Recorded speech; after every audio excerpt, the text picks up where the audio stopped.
Hello everyone, welcome to T1 academy. My self Sudheer Kumar. Friends, మనం already తెలంగాణలో ఇప్పటివరకు జరిగినటువంటి ఎంసీక్యూస్ డిస్కస్ చేస్తున్నాం కదా. సో దాంట్లో భాగంగా ఈరోజు మరికొన్ని ఎంసీక్యూస్ డిస్కస్ చేద్దాం. సో ఇండియన్ జాగ్రఫీ సంబంధించి ఫస్ట్ క్వశ్చన్ కనుక చూసుకున్నట్లయితే అసర్షన్ వచ్చేసి, అంటే ఫస్ట్ క్వశ్చన్లో అసర్షన్ అండ్ రీజన్ ఇచ్చారు. సో అసర్షన్ వచ్చేసి ఏమంటున్నాడు, భారత ద్వీపకల్పంలో పడమర వైపు ప్రవహించే నదులకు డెల్టాలు లేవు అంటున్నాడు. సో రీజన్ ఏమంటున్నాడు, ఈ నదులు ఎలాంటి ఓండ్రు అవక్షేపాలను మోసుకెళ్ళవు అంటున్నాడు. సో ఫస్ట్ ఆప్షన్లో అసర్షన్ అండ్ మరియు రీజన్లు రెండు కరెక్టే, ప్లస్ అలాగే ఏకి రీజన్ అనేది సరైన వివరణ అంటున్నాడు. సో సెకండ్ ఆప్షన్ ఏంటి, అసర్షన్ అండ్ రీజన్ అనేది రెండు కరెక్టే, ఏకి ఏమంటున్నాడు, అసర్షన్కి రీజన్ అనేది సరైన వివరణ కాదు అంటున్నాడు. సో థర్డ్ ఆప్షన్ ఏ నిజము, అసర్షన్ నిజము అని, రీజన్ తప్పు అని, ప్లస్ అలాగే ఫోర్త్ ఆప్షన్లో ఏ అసర్షన్ తప్పు అని, ప్లస్ అలాగే రీజన్ కరెక్ట్ అని అంటున్నాడు. సో మెయిన్గా before going to answer this question మనం ఏం చూడాలి అంటే, భారత ద్వీపకల్పంలో పడమర వైపు ప్రవహించే నదులకు డెల్టాలు లేవు. ఆబ్వియస్లీ కరెక్ట్ అండి. ఎందుకండి, మనకు వెస్టర్న్ ఘాట్స్కి ప్లస్ పడమర తీరానికి చాలా తక్కువ డిస్టెన్స్ ఉంటుంది. సో అందువల్ల అవి డెల్టాలను ఏర్పరచవు. ప్లస్ ఏంటి అంటే, ఇవి మెయిన్గా సెడిమెంటరీ రాక్స్తో ఫిల్ అయిపోయి ఉంటాయన్నమాట ఈ వెస్టర్న్ ఘాట్స్ అనేటివి. ప్లస్ అలాగే సెకండ్ రీజన్ వచ్చేసి ఏమంటున్నాడు, ఈ నదులు ఎలాంటి ఓండ్రు అవక్షేపాలను మోసుకెళ్ళవు. ఎందుకు, కంపేర్ విత్ ఈస్టర్న్ ఫ్లోయింగ్ రివర్స్తో పోల్చుకున్నప్పుడు, అంటే వెస్టర్న్ ఘాట్స్లో జన్మించి ఈస్టర్న్ సైడ్ వెళ్ళేటువంటి రివర్స్తో పోల్చుకున్నప్పుడు వెస్టర్న్ ఘాట్స్లోనే జన్మించి వెస్టర్న్ సైడ్ వచ్చే నదులలో ఈ ఓండ్రు మట్టి అనేది తీసుకెళ్ళవు. ఎందుకు, మెయిన్గా ఏంటి రీజన్ అంటే, అవి లాంగ్ డిస్టెన్స్ను ప్రయాణించవు. ప్లస్ వాలు అనేది ఏటవాలుగా ఉండడం వల్ల ఇవి చాలా డీప్ జార్జ్తోనే వెళ్ళిపోతూ ఉంటాయి. కాబట్టి ఇవి ఓండ్రు మట్టిని మోసుకెళ్ళలేవు. సో దానివల్ల ఈ డెల్టాలు అనేటివి ఏర్పడవు. మెయిన్గా డెల్టాలు ఏ విధంగా ఏర్పడతాయండి, ఎక్కువ దూరం ఓండ్రు మట్టిని తీసుకెళ్ళి అక్కడ డిపాజిట్స్ చేస్తాయి కాబట్టి అవి డెల్టాలుగా మారే అవకాశం ఉంటుంది. కానీ ఇక్కడ ఏంది, అసలు ఓండ్రు అవక్షేపాలనే తీసుకెళ్ళట్లేదు. సో దానివల్ల ఏమవుతుంది, డెల్టా అనేటివి ఏర్పడవు. So correct answer is first option. Assertion మరియు రీజన్ రెండు కరెక్ట్, ప్లస్ ఆ అసర్షన్కి రీజన్ అనేది కూడా సరైన వివరణ అన్నమాట. ఓకే, నెక్స్ట్ క్వశ్చన్ కనుక చూసుకున్నట్లయితే ఇక్కడ ఏం చేశాడు, క్రింది వాణిని జతపరచము అంటున్నాడు. సో జాబితా 1, జాబితా 2 ఇచ్చాడు. ఒక దిక్కు బనిహాల్ పాసెస్ అంటే పాస్లు ఇచ్చాడు, మెయిన్గా రోహతాంగ్ పాస్, నీతి పాస్, నాతులా పాస్ అని, ప్లస్ అవి లొకేషన్ స్టేట్స్ ఇచ్చాడు, అవి ఏ స్టేట్లో లొకేట్ అయి ఉన్నాయి అంటున్నాడు. సో జమ్మూ కాశ్మీర్, హిమాచల్ ప్రదేశ్, ఉత్తరాఖండ్, సిక్కిం. అలాగే సరైన సమాధానాన్ని ఇక్కడ ఏమంటున్నాడు, సరైన సమాధానం అంటున్నాడు. సో ఫస్ట్ ఆప్షన్ వచ్చేసి 4, 3, 2, 1. సెకండ్ ఆప్షన్ వచ్చేసి 1, 2, 3, 4. థర్డ్ ఆప్షన్ వచ్చేసి 4, 3, 1, 2. అలాగే ఫోర్త్ ఆప్షన్ వచ్చేసి 1, 2, 4, 3 అంటున్నాడు. సో మెయిన్గా మనకి ఏంటి ఇక్కడ పాసెస్ అన్నాడు. సో ఈ బనిహాల్ పాస్ ఎక్కడ ఉంది అంటే మెయిన్గా జమ్మూ కాశ్మీర్లోనే ఉంది. ఓకే, ప్లస్ రోహతాంగ్ పాస్ వచ్చేసి కూడా హిమాచల్ ప్రదేశ్లోనే ఉంది. ఓకే, నెక్స్ట్ వచ్చేసి నీతి పాస్ వచ్చేసి కూడా ఉత్తరాఖండ్లో ఉంది. ఓకే, నెక్స్ట్ నాతులా పాస్ వచ్చేసి సిక్కింలో ఉంది. ఓకే, ఇప్పుడు కనుక చూసుకున్నట్లయితే A1, B2, C3, D4. So A1, B2, C3, 4 ఎక్కడ ఉందండి. So second option is the correct answer. So ఈ విధంగా ఒక్కసారి డైరెక్ట్గా కూడా మ్యాచ్ అయి ఉంటాయి. సో జాగ్రత్తగా చూసుకోండి. ప్లస్ ఒకసారి ఈ మ్యాప్లో కనుక గమనించినట్లయితే మనకు ఒకసారి చూడండి, ఫస్ట్ వచ్చేసి బనిహాల్ పాస్ ఎక్కడ ఉందండి, జమ్మూ కాశ్మీర్లో ఉంది. అలాగే నెక్స్ట్ వచ్చేసి రోహతాంగ్ పాస్ కానీ, నీతి పాస్ కానీ, నాతులా పాస్ కానీ, ఇక్కడ నాతులా పాస్ వచ్చేసి సిక్కింలోనే ఉంది.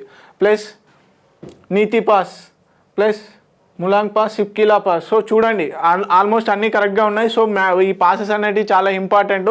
సో చాలా జాగ్రత్తగా గుర్తుపెట్టుకోండి. నెక్స్ట్ క్వశ్చన్ కనుక చూసుకున్నట్లయితే నెక్స్ట్ క్వశ్చన్ ఏంటి, మళ్ళీ అసర్షన్ రీజన్ ఇచ్చాడు. సో అసర్షన్ ఏంటి, భారతదేశంలోని కోల్కతా, ముంబై మరియు చెన్నై ఓడరేవులకు ఆనుకొని ఉన్న పోషక ప్రాంతాలలో పారిశ్రామిక ప్రాంతాలు బాగా అభివృద్ధి చెందాయి అని అంటున్నాడు. సో రీజన్ ఏమంటున్నాడు, ఈ ఓడరేవులు తమ పోషక ప్రాంతాలలో లభించే ముడి సరుకులను పొందడానికి మరియు ప్రపంచ మార్కెట్లకు చేరడానికి అనువుగా ఉన్నాయి అని అంటున్నాడు. Okay, so assertion reason first option, second option, third option and fourth options already మనకు తెలుసు. సో అసర్షన్స్ రీజన్స్ రెండు కరెక్ట్ అంటున్నాడు. అసర్షన్ అనేది అసర్షన్కి రీజన్ అనేది సరైన వివరణ అంటుండు. సెకండ్ ఆప్షన్ వచ్చేసి అసర్షన్ రీజన్ అనేది రెండు కరెక్ట్, కాకపోతే అసర్షన్కి రీజన్ అనేది తప్పు వివరణ అంటుండు. సో దీంట్లో వచ్చేసి ఏమంటున్నాడు, థర్డ్లో వచ్చేసి ఏ నిజం కానీ అసర్షన్ నిజము కానీ రీజన్ అనేది తప్పు అంటున్నాడు. సో కింద ఏమంటున్నాడు, అసర్షన్ తప్పు కానీ రీజన్ అనేది కరెక్ట్ అంటున్నాడు. ఓకే, సో ఇప్పుడు కనుక చూసుకున్నట్లయితే మెయిన్గా భారతదేశంలోని కోల్కతా, ముంబై మరియు చెన్నై ఓడరేవులు ఆనుకొని ఉన్న ఈ ప్రాంతాలు ఏవైతే ఉన్నాయో, పోషక ప్రాంతాలు ఏవైతే ఉన్నాయో అవి పారిశ్రామికంగా డెవలప్ అయి ఉన్నాయి. ఇట్స్ ఏ కరెక్ట్ అసర్షన్ అన్నమాట, అభివృద్ధి చెందాయి. కానీ రీజన్ ఏమంటున్నాడు, ఈ ఓడరేవులు తమ పోషక ప్రాంతాల్లో లభించే ముడి సరుకులు ఏవైతే ఉన్నాయో, మెయిన్గా ఐరన్ ఓర్ కానీ ప్లస్ అలాగే ముంబై లాంటి ప్లేసెస్లో ఏంటంటే కాటన్ ఇండస్ట్రీ ఎక్కువగా ఉంటుంది, చెన్నై లాంటి ఇండస్ట్రీస్లో మ్యానుఫ్యాక్చరింగ్ ఇండస్ట్రీస్ కానీ ఇలాంటివి ఎక్కువగా ఉంటాయి. సో ఆ పోషక ప్రాంతాల్లో లభించే ముడి సరుకులను పొందడానికి మరియు ప్రపంచ మార్కెట్లకు అంటే ఎక్స్పోర్ట్స్ చేయడానికి వీలుగా ఉంటాయి అని చెప్పేసి అని అంటున్నాడు. ఏవి ఈ ఓడరేవులు. సో ఈ రెండు కూడా కరెక్ట్ స్టేట్మెంట్స్. అలాగే అసర్షన్కి రీజన్ అనేది కూడా కరెక్టే. Okay, so first option is the correct answer. A assertion and మరియు రీజనింగ్ రెండు కరెక్టు, ప్లస్ అదేవిధంగా అసర్షన్కి రీజన్ అనేది కరెక్ట్ అన్నమాట. ఓకే, నెక్స్ట్ క్వశ్చన్ కనుక చూసుకున్నట్లయితే మళ్ళీ జతపరచుము అని అంటున్నాడు. So match the following. ఒక పక్కన మినరల్స్ ఇచ్చాడు, ఇంకో పక్కన అవి లభించే ప్లేసెస్ ఇచ్చాడు మెయిన్గా. ఓకే, అంటే ఏ స్టేట్లలో ఎక్కువ ప్రొడక్షన్ జరుగుతుంది, ఎక్కువ రిజర్వ్స్ ఉన్నాయని చెప్పేసి ఇచ్చాడు. So manganese, nickel, sesame, zinc అలాగే ఆస్బెస్టాస్ అన్నాడు. సో సెకండ్ జాబితాలో చూసుకుంటే ఏమున్నాడు, మధ్యప్రదేశ్, ఒడిశా, రాజస్థాన్, తెలంగాణ. సో దీన్ని బట్టి మనకేంటి, మనం తెలంగాణ వాసులం. సో తెలంగాణలో ఆల్రెడీ ఏంటి ఎక్కువగా ఉందని తెలుసు, ఆస్బెస్టాస్ ఎక్కువగా ఉందని తెలుసు. So D4. సో ఒకవేళ D4 దేంతోనైనా మ్యాచ్ అవుతుందా అని చూసుకోవాలి, ఎలిమినేషన్ ట్రిక్ యూజ్ చేద్దాం. ఓకే, సో D4 అనేది ఫస్ట్ ఆప్షన్లో అలాగే థర్డ్ ఆప్షన్లో ఉన్నాయి, అంటే రెండు ఆప్షన్స్ ఎలిమినేట్ అయిపోయాయి. Okay, second option and fourth option eliminate అయిపోయింది కాబట్టి ఈ రెండిట్లలోనే ఆన్సర్ ఉంటుంది. సో టైం సేవ్ అయింది. సో నెక్స్ట్ వెళ్దాము. మాంగనీస్ వచ్చేసి Madhya Pradesh, correct answer. So A1 ఎక్కడ ఉంది, A1 మళ్ళీ రెండిట్లలో ఉంది. సో ఇక్కడ ఏంటి, ఇప్పుడు క్రిటికల్ పెరిగింది. సో నికెల్ కనుక చూసుకున్నట్లయితే ఆల్రెడీ నికెల్ అనేది 67% దాదాపుగా 90%గా ఒడిశాలోనే లభ్యమవుతుందని మనకు తెలుసు కాబట్టి సో B2 కూడా ఎక్కడ ఉంది. సో థర్డ్ ఆప్షన్ కరెక్ట్ అవుతుంది. Okay, third option is the correct answer. So అలాగే సీసం జింక్ వచ్చేసి దాదాపుగా 69% ఆఫ్ ది రిజర్వ్స్ వచ్చేసి రాజస్థాన్లో ఉన్నాయని ఇంతకుముందు ప్రీవియస్ క్లాసులలో మనం డిస్కస్ చేసుకోవడం జరిగింది కాబట్టి so third option is the correct answer. Okay, A1, B2, C3, B4, D4. Okay, so అన్ని ఈక్వల్గా మ్యాచ్ అయి ఉన్నాయి. ఓకే, నెక్స్ట్ క్వశ్చన్ కనుక చూసుకున్నట్లయితే ఇప్పుడు చూడండి, అంటే ఈజీగా ఆన్సర్ రాలేదు, ఒక్కొక్కసారి ఈజీగా ఆన్సర్ రాదు కాబట్టి కొంచెం కష్టం అవుతుంది. ఓకే, నెక్స్ట్ క్వశ్చన్ కనుక చూసుకున్నట్లయితే ఈ క్రింది వాటిలో ఏది మానవ ప్రాథమిక ఆర్థిక కార్యకలాపాల తరగతికి చెందింది అంటున్నాడు. ఏది ప్రైమరీ సెక్టార్ అని అంటున్నాడు. ఎకానమీలో primary sector, secondary sector and tertiary sector అని ఉంటాయి. సో ఈ సెక్టార్లలో మెయిన్గా ప్రాథమిక ఆర్థిక కార్యకలాపాలకు తరగతి చెందిందని అడుగుతున్నాడు. సో ఏ ఆప్షన్, ఏ వచ్చేసి రవాణా, B వచ్చేసి కమ్యూనికేషన్లు, C వచ్చేసి గనుల తవ్వకం, D వచ్చేసి వ్యవసాయం. సో సరైన సమాధానాన్ని గుర్తించండి అంటుండు. ఫస్ట్ ఆప్షన్ వచ్చేసి C మరియు D అంటుండు. సెకండ్ ఆప్షన్ వచ్చేసి B, C మరియు D అంటుండు. థర్డ్ ఆప్షన్ వచ్చేసి B అండ్ C అంటున్నాడు. ఫోర్త్ ఆప్షన్ వచ్చేసి A మాత్రమే అంటుండు. సో ప్రైమరీ సెక్టార్ అంటే ఏం లేదండి, ప్రాథమికంగా అంటే న్యాచురల్గా ఏవైతే దొరుకుతాయో అవి ప్రైమరీ సెక్టార్ కిందకి వస్తాయి. అంటే వ్యవసాయం కానీ, మైనింగ్ కానీ, ప్లస్ అలాగే ఫిషింగ్ కానీ ఇవన్నీ కూడా దేని కిందకి వస్తాయి, మనకి ప్రైమరీ సెక్టార్ కిందకి వస్తాయి. అలాగే సెకండరీ సెక్టార్ కిందకి ఏంటంటే మ్యానుఫ్యాక్చరింగ్స్ ఏవైతే ఉంటాయో, అంటే కొత్తగా వస్తువుల్ని తయారు చేసేవన్నీ మ్యానుఫ్యాక్చరింగ్ సెక్టార్ కిందకి వస్తాయి. అదేవిధంగా సర్వీస్ సెక్టార్ ఏంటంటే ట్రాన్స్పోర్టేషన్ కానీ, కమ్యూనికేషన్స్ కానీ, ఇవన్నీ కూడా బ్యాంకింగ్ కానీ ఇవన్నీ సర్వీస్ సెక్టార్, థర్డ్ సెక్టార్ కిందకి వస్తాయి అన్నమాట. సో ఇక్కడ ఏంది, కమ్యూనికేషన్స్ ప్లస్ రవాణా అనేది థర్డ్ సెక్టర్ అంటే సర్వీస్ సెక్టర్ కిందకి వస్తాయి. సో C అండ్ D మాత్రమే correct answer. So C and D ఎక్కడ ఉంది, ఫస్ట్ ఆప్షన్లో ఉంది. So first option is the correct answer. Okay, so primary, secondary and tertiary అలాగే క్వాటర్నరీ అనే సెక్టార్స్ ఉన్నాయి. సో దానికి సంబంధించిన detailed. So please pass and watch this and note it down. ఎందుకంటే కొంచెం టైం బీయింగ్లో ఇక్కడ ఎక్స్ప్లెయిన్ చేయడానికి ఎక్కువగా ఉంటుంది కాబట్టి టైం బీయింగ్లో ఎక్స్ప్లెయిన్ చేయలేకపోతున్నాము. సో మీరు జాగ్రత్తగా చూడండి. ఇక్కడ మైనింగ్ కానీ, ఫారెస్ట్రీ కానీ, ఫార్మింగ్ కానీ, గ్రేజింగ్ కానీ, హంటింగ్ కానీ ఇవన్నీ కూడా ప్రైమరీ యాక్టివిటీస్ వస్తాయి.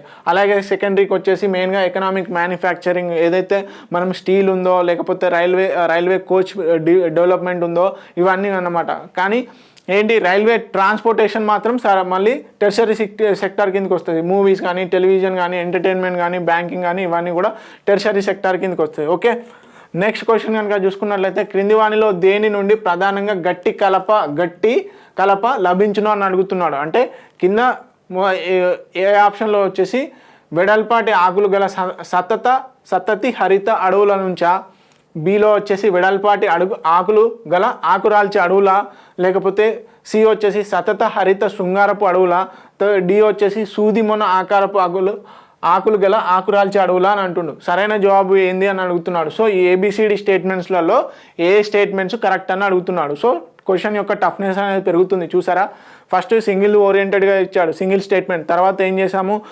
మల్టిపుల్ చాయిస్ ఇచ్చాము. తర్వాత ఏం చేసాము, మ్యాచ్ ద ఫాలోయింగ్. తర్వాత అసర్షన్, రీజనింగ్. ఈ విధంగా మళ్ళీ స్టేట్మెంట్ ఓరియంటెడ్. సో ఈ విధంగా క్వశ్చన్ యొక్క టఫ్నెస్ అనేది పెరుగుతూ ఉంది. సో ఫస్ట్ ఆప్షన్ వచ్చేసి ఏ మరియు సి మాత్రమే, సెకండ్ ఆప్షన్ వచ్చేసి ఏ, బి మరియు సి మాత్రమే, థర్డ్ ఆప్షన్ వచ్చేసి ఏ మరియు బి మాత్రమే, ఫోర్త్ ఆప్షన్ వచ్చేసి ఏ, బి, సి మరియు డి మాత్రమే. సో మెయిన్గా ఈ గట్టి కలప అనేది ఎక్కడ లభిస్తుందంటే వెడల్పాటి ఆకులు గల సతతి హరిత అడవులలో ప్లస్ అలాగే వెడల్పాటి ఆకులు రాల్చే అడవులలో, అంటే ఏదైతే డ్రై డెసిడియస్ ఫారెస్ట్ ఉంటాయో అక్కడ, ప్లస్ అలాగే ఎవర్గ్రీన్ ఫారెస్ట్లలో దొరుకుతాయన్నమాట.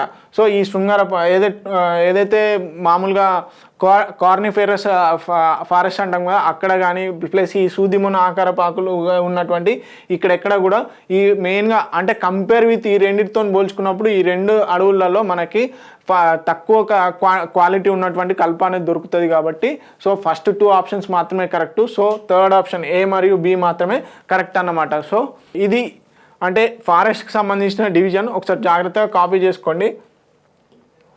నెక్స్ట్ క్వశ్చన్ కనుక చూసుకున్నట్లయితే కింది పంటలను పరిశీలించుము అంటున్నాడు. సో ఏ వచ్చేసి పత్తి, బి వచ్చేసి వేరుశనగ, సి వచ్చేసి బియ్యం, డి వచ్చేసి గోధుమలు. పై వాటిలో ఏవి ఖరీఫ్ పంటలు అంటున్నాడు. సో ఇక్కడ ఏంటి, ఇంతకుముందు ప్రీవియస్ క్లాసెస్లో మనం ఆల్రెడీ చాలాసార్లు డిస్కస్ చేసుకున్నాం, ట్రిక్ కూడా డిస్కస్ చేసుకోవడం జరిగింది, ఆస్క్ ఓఎంఆర్ అనేది. సో ఫస్ట్ ఆప్షన్ వచ్చేసి ఏ మరియు బి మాత్రమే, సెకండ్ ఆప్షన్ వచ్చేసి బి మరియు సి మాత్రమే, సో 3 వచ్చేసి ఏ, బి మరియు సి అంటున్నాడు. సో ఫోర్త్ ఆప్షన్ వచ్చేసి బి, సి మరియు డి అంటున్నాడు. ఓకే, సో మనకు గోధుమలు అనేది రబీ క్రాప్ అని తెలుసు. సో మిగతా పత్తి కానీ వేరుశనగ కానీ బియ్యం కానీ ఏంటి ఇవి, సో ఇవి వచ్చేసి మనకి ఖరీఫ్ పంటలు అన్నమాట. So option third is the correct answer. A, B మరియు C, third option is the correct answer.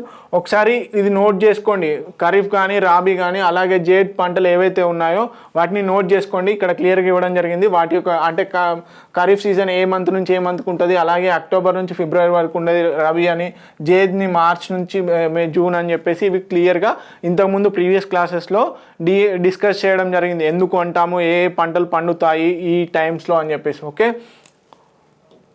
Next question కనుక చూసుకున్నట్లయితే భారత నౌకాదళానికి కావాల్సిన యుద్ధ నౌకలను తయారు చేసే నౌకాశ్రయం ఏది అని అడుగుతున్నాడు. ఓకే, భారత నౌకాదళం ఉంది అండి.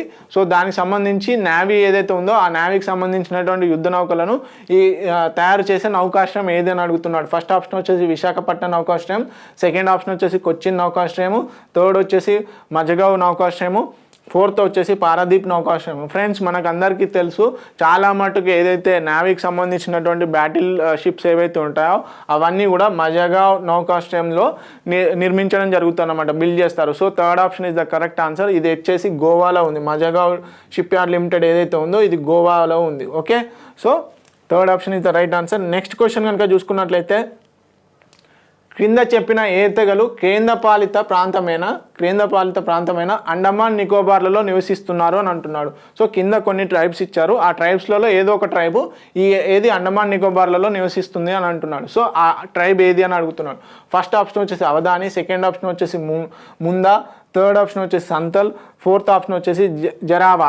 సో మెయిన్గా ఏంటి, ఆల్రెడీ ఇంతకుముందు ప్రీవియస్ క్లాసెస్లో ట్రైబ్స్ గురించి ఎక్స్ప్లెయిన్ చేయడం జరిగింది. So fourth option is the correct answer. Jarawa అనే ట్రైబ్ ఏదైతే ఉందో అది మెయిన్గా నికోబార్ ఐలాండ్స్లో నివసించడం జరుగుతుందన్నమాట. సో ఇది వివిధ ట్రైబ్స్కి సంబంధించినటువంటి టేబుల్, ఒకసారి జాగ్రత్తగా నోట్ చేసుకోండి. ఓకే, సో లిటిల్ అండమాన్లో ఏది ఉంది, జరావా. ఓకే,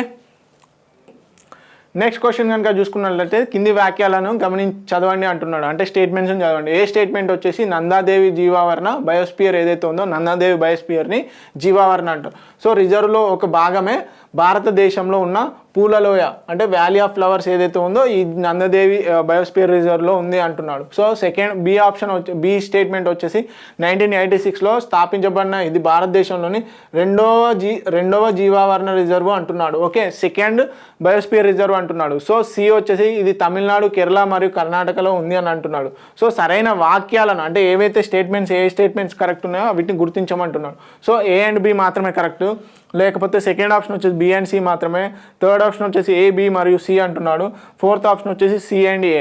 ఓకే, సో మెయిన్గా ఏంటి నందాదేవి బయోస్పియర్ రిజర్వ్ అనేది మనకి ఎక్కడ ఉంది, ఉత్తరాఖండ్లో ఉంది. సో దీన్ని బట్టి third option is third statement అనేది రాంగ్. సో దీన్ని బట్టి ఎలిమినేట్ చేస్తే సి ఇక్కడ ఉంది, సో సి ఇక్కడ ఉంది, ఇక్కడ ఉంది. సో కరెక్ట్ ఆన్సర్ వచ్చేసింది ఏ అండ్ బి. ఓకే, ఇలా అంటే ఇది 1986 ఇప్పుడు 1986లో ఏర్పాటు చేశారా లేదా అనేది మనకు తెలియకపోయినప్పటికీ సో ఈ విధంగా ఈ స్టేట్మెంట్ అయితే మనకు తెలుసు కాబట్టి ఏది మనకు ఉత్తరాఖండ్లో ఉందని తెలుసు కాబట్టి ఆ స్టేట్మెంట్ను డిలీట్ చేస్తే మనకు వచ్చిందే correct answer. Okay, A and B. So 1986లో ఇది భారతదేశంలోని రెండో బయోస్పియర్ రిజర్వ్ అన్నమాట. Okay, Nanda Devi biosphere valley of flowers అనేది ఈ నందాదేవి బయోస్పియర్లో ఒక లొకేషన్లో ఉంది. ఓకే, సో ఇది కనుక చూసుకున్నట్లయితే ఇది మెయిన్గా ఉత్తరాఖండ్లో ఉంది.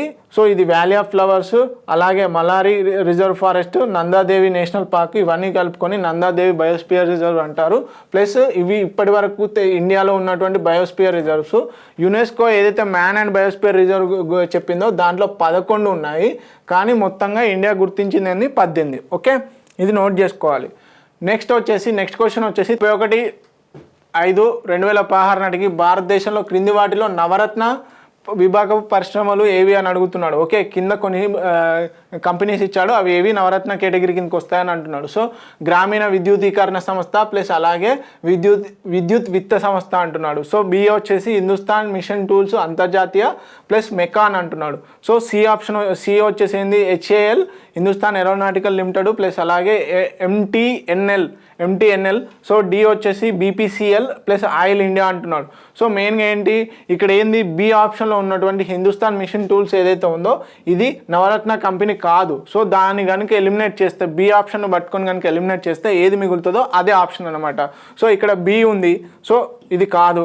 సో అలాగే ఇక్కడ బి ఉంది, సో ఇది కాదు.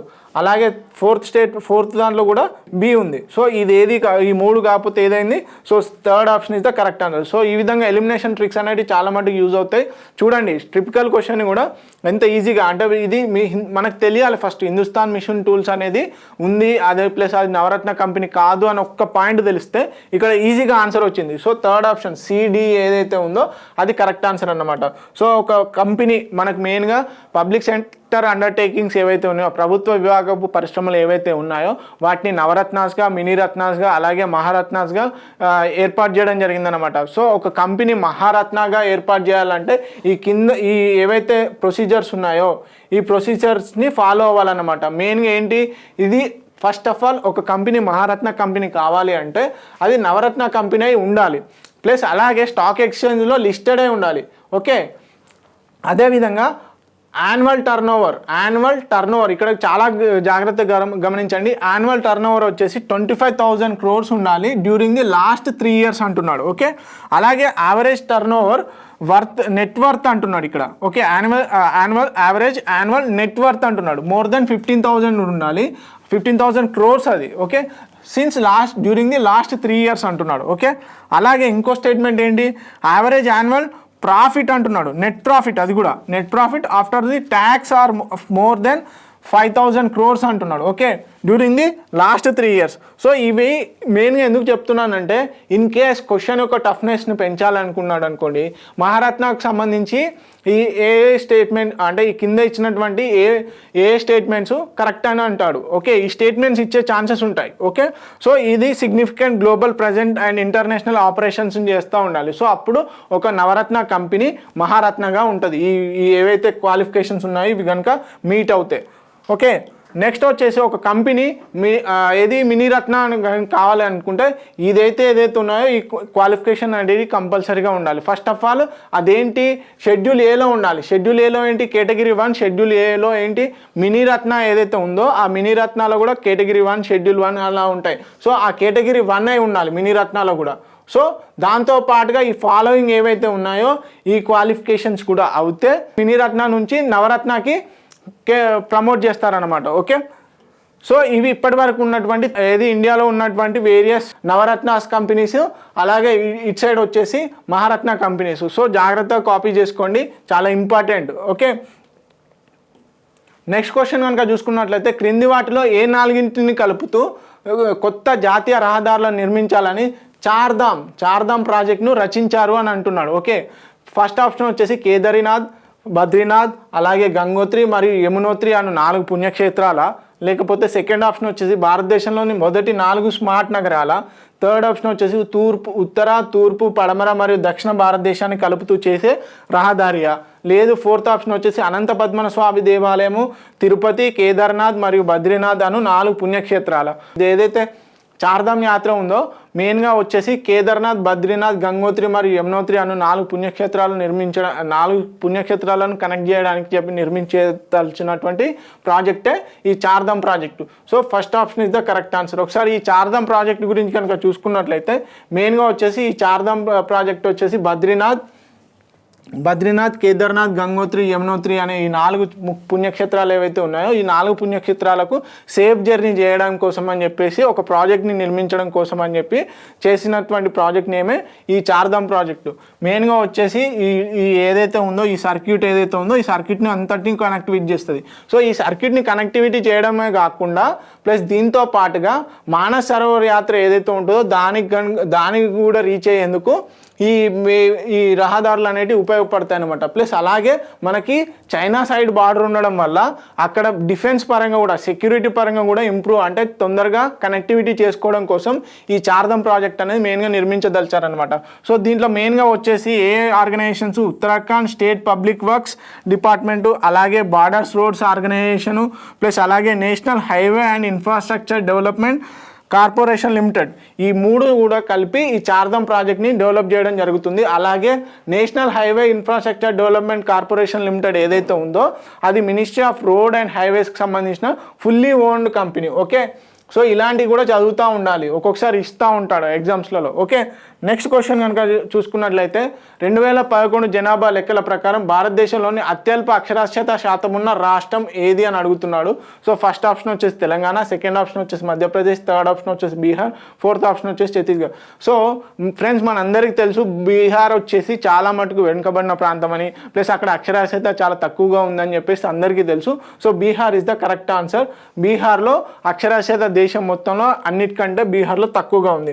సో ఇది ఇప్పటి వరకు ఉన్నటువంటి వివిధ స్టాట్స్. ఓకే, సో అత్యధికంగా ఏ స్టేట్లో ఉంది అంటే కేరళలో ఉంటుందండి. ఓకే, కేరళలో అత్యధికంగా ఉంటే బీహార్లో అతి తక్కువగా ఉంటుంది. ప్లస్ తెలంగాణలో వచ్చేసి 66.46% ఉంటే మనకి బీహార్ వచ్చేసి 63.8%. అంటే మనం కొంచెం బీహార్ కంటే కొంచెం మాత్రమే అహెడ్గా ఉన్నాం. కానీ ఓవరాల్ ఇండియాగా పరంగా చూసుకుంటే 74% అనేది 74.04% అనేది అక్షరాస్యత రేట్ ఉంది. కానీ తెలంగాణలో 66.46% ఉంది. ఓకే, ఇది గమనించాలి. అంటే జాతీయ సగటు కంటే తెలంగాణ సగటు అనేది తక్కువగా ఉంది. నెక్స్ట్ క్వశ్చన్ వచ్చేసి 2011 జనాభా లెక్కల ప్రకారం భారతదేశంలో తక్కువ స్త్రీ పురుష నిష్పత్తి గల రాష్ట్రం ఏది అంటున్నాడు. సెక్స్ రేషియో ఏ స్టేట్లో తక్కువగా ఉంది అని అడుగుతున్నాడు. ఫస్ట్ ఆప్షన్ వచ్చేసి పంజాబ్, సెకండ్ ఆప్షన్ వచ్చేసి హర్యానా, థర్డ్ ఆప్షన్ వచ్చేసి గుజరాత్, ఫోర్త్ ఆప్షన్ వచ్చేసి రాజస్థాన్.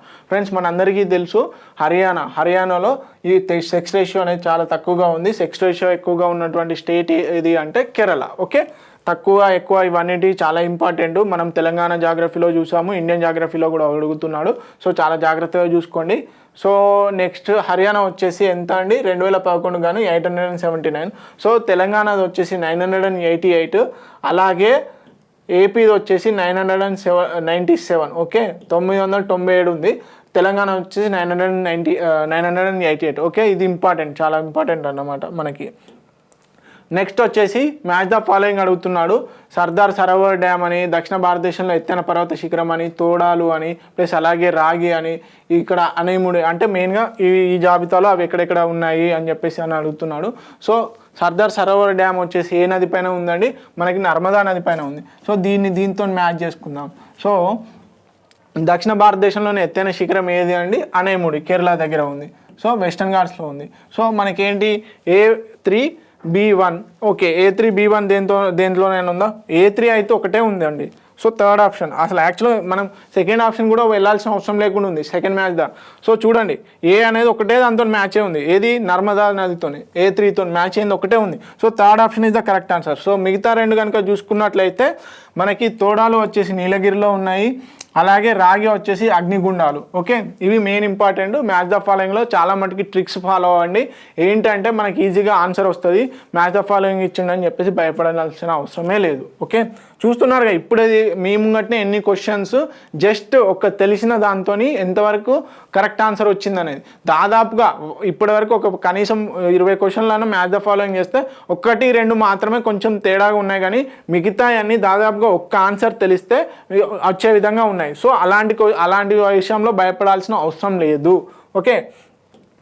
నెక్స్ట్ క్వశ్చన్ కనుక చూసుకున్నట్లయితే మళ్ళీ మ్యాచ్ ద ఫాలోయింగ్ ఇచ్చాడు ఒకవైపు జాబితా 1 జాబితా 2 అంటే ఇక్కడ ఏం చేశాడు రివర్స్ ఇచ్చాడు వాటి యొక్క ఉపనదులు ఇచ్చాడు సో మ్యాచ్ ద ఫాలోయింగ్ అడుగుతున్నాడు గంగా బ్రహ్మపుత్ర గోదావరి కృష్ణ వాటి ఉపనదులు భీమా వైన్గంగా ప్లస్ తీస్తా అలాగే కోసి సో సరైన సమాధానాన్ని మనం ఫైండ్ అవుట్ చేయాలి ఇక్కడ చూడండి మనకి అందరం తెలంగాణకు సంబంధించిన వాళ్ళం కాబట్టి తెలంగాణ ఏపీకి సంబంధించిన వాళ్ళం కాబట్టి ఇక్కడ ఏంది గోదావరి కృష్ణ గురించి తెలుసు సో ఫస్ట్ వీటితోనే స్టార్ట్ చేద్దాం మనకి ఈజీ అవుతుంది గోదావరి వచ్చేసి వైన్గంగా ఉంది ఓకే గోదావరి వైన్గంగా C2 వస్తుందా C2 ఏమైనా ఉందా C2 వచ్చేసి ఒకటే దాంట్లో ఉంది చూడండి C2 వచ్చేసి ఒకటే దాంట్లో ఉంది ఇక్కడ ఫస్ట్ ఆప్షన్లోనే ఉంది ఎక్కడ కూడా లేదు C మ్యాచ్ అయింది సో ఈజీగా వచ్చేసింది సో టెన్షన్ పడాల్సిన అవసరం లేదు మ్యాచ్ ద ఫాలోయింగ్ అని చెప్పేసి సో నెక్స్ట్ మిగతా వాటిని కృష్ణ వచ్చేసి భీమా ఓకే గంగా వచ్చేసి మనకి దేంతోనుంది కోసి ప్లస్ బ్రహ్మపుత్ర యొక్క ట్రిబ్యూటరీ ఏంది తీస్తా సో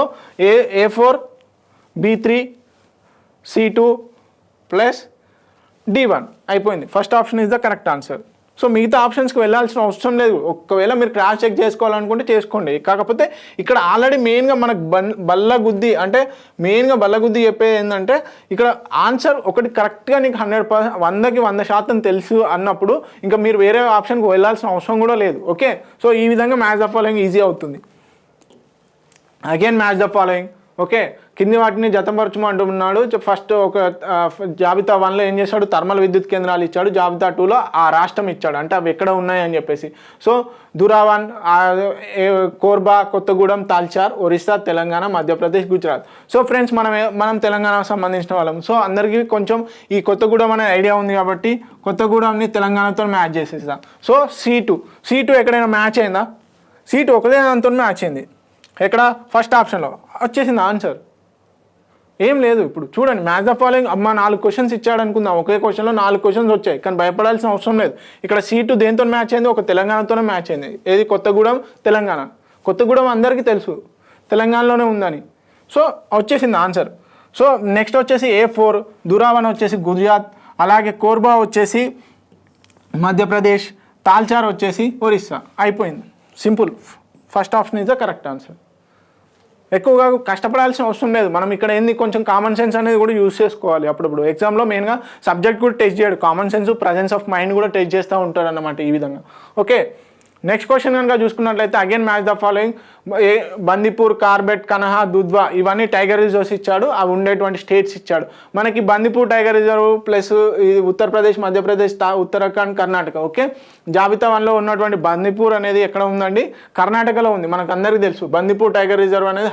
కర్ణాటక ఓకే ఒకవేళ చూద్దాం A4తో మ్యాచ్ అయినా ఏమైనా ఉన్నాయని A4తో first option plus third option మాత్రమే మ్యాచ్ అయింది సో 2 ఆప్షన్స్ వచ్చాయి మనకి ఓకే సో ఇప్పుడు ఏంది కొంచెం సెకండ్ లెవెల్ అన్నమాట ఓకే కార్బెట్ వచ్చేసి ఉత్తరాఖండ్లో ఉందా ఉత్తరప్రదేశ్లో ఉందా ప్లస్ కనహా వచ్చేసి ఎక్కడ ఉంది కనహా వచ్చేసి మనకి మధ్యప్రదేశ్లో ఉంది సో C2 వెళ్దాం C2 ఎక్కడెక్కడ ఉన్నాయి సో ఇప్పుడు ఏంది మనకు మ్యాచ్ అయింది A4 ప్లస్ C2 ఎక్కడ మ్యాచ్ అయింది ఫస్ట్ ఆప్షన్లో మాత్రం మ్యాచ్ అయింది సో ఇప్పుడు నాకు 2 ఆప్షన్స్ తెలుసు 2 ఆప్షన్ నుంచి కరెక్ట్ ఆన్సర్ వచ్చింది చూసారా అంటే మిగతా అన్ని ఆన్సర్స్ తెలిసినప్పటికి కూడా మనకి ఎగ్జామ్లో టైం సేవ్ అయ్యేందుకు కానీ అంటే తెలియని ఆన్సర్కి ఎలా ఆన్సర్ చేయాలని చెప్తున్నాను సో కార్బెట్ వచ్చేసి మనకి ఇక్కడ ఉత్తరాఖండ్లో ఉంది జిమ్ కార్బెట్ ప్లస్ దుద్వా వచ్చేసి ఉత్తరప్రదేశ్లో ఉంది A4 B3 C2 D1 అన్నీ కరెక్ట్ అయిపోయాయి ఓకే ఈ విధంగా టైం సేవ్ అవుతుంది, మెయిన్గా ఏం లేదంటే టైం సేవ్ అవుతుంది ఎగ్జామ్లో. సో ఇది ఇప్పటివరకు ఉన్నటువంటి టైగర్ రిజర్వ్స్ చాలా జాగ్రత్తగా ఆల్రెడీ చెప్పాను.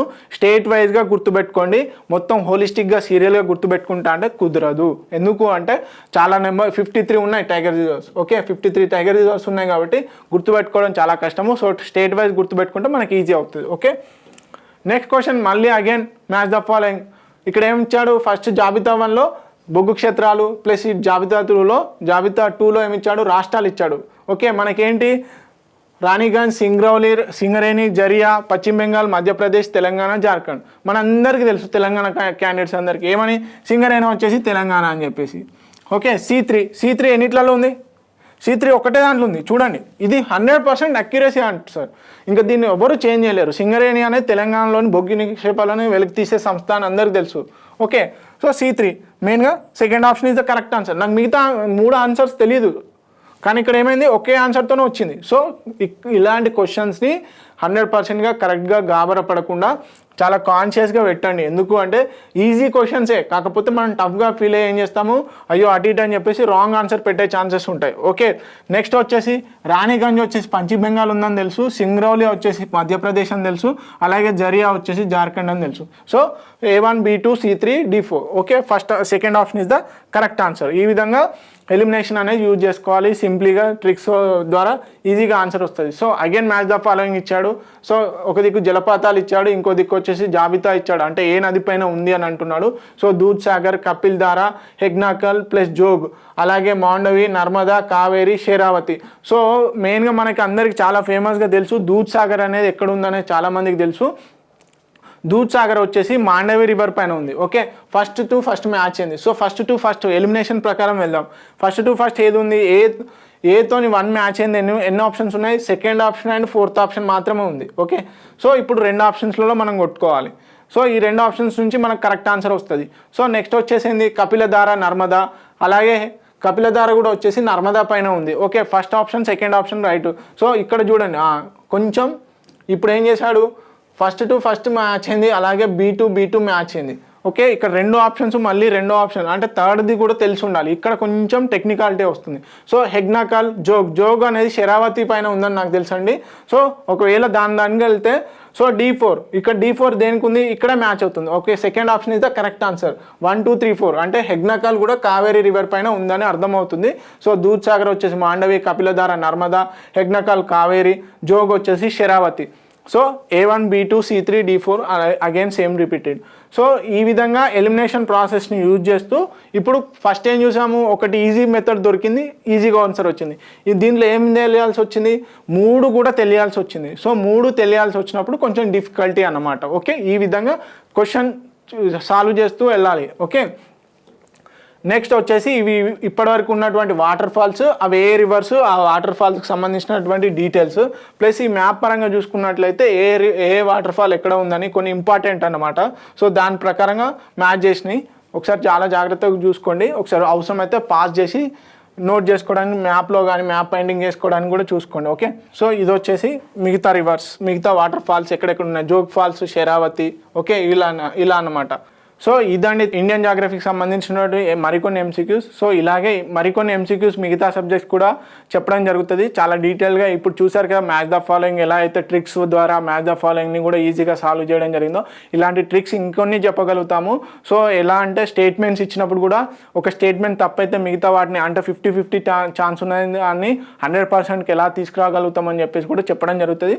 సో ఈ విధంగా అన్ని సబ్జెక్ట్స్ క్లియర్గా చెప్తాము. ఒక క్వశ్చన్ ఆన్సర్ అనే కాకుండా చూసారు కదా హోలిస్టిక్గా కూడా కవర్ చేయడం జరుగుతుంది. చాలా ఇంపార్టెంట్ పాయింట్స్ అనేది మొత్తము చెప్తాము. సో ఒక టాపిక్ పైన మీకు పూర్తి అవగాహన వచ్చేంత వరకు మేము మీకు ఎప్పటికీ హెల్ప్ చేస్తూనే ఉంటాము. So please watch T1 academy. వీలైనంత వరకు మా ఛానల్ని షేర్ చేయండి. Thank you so much.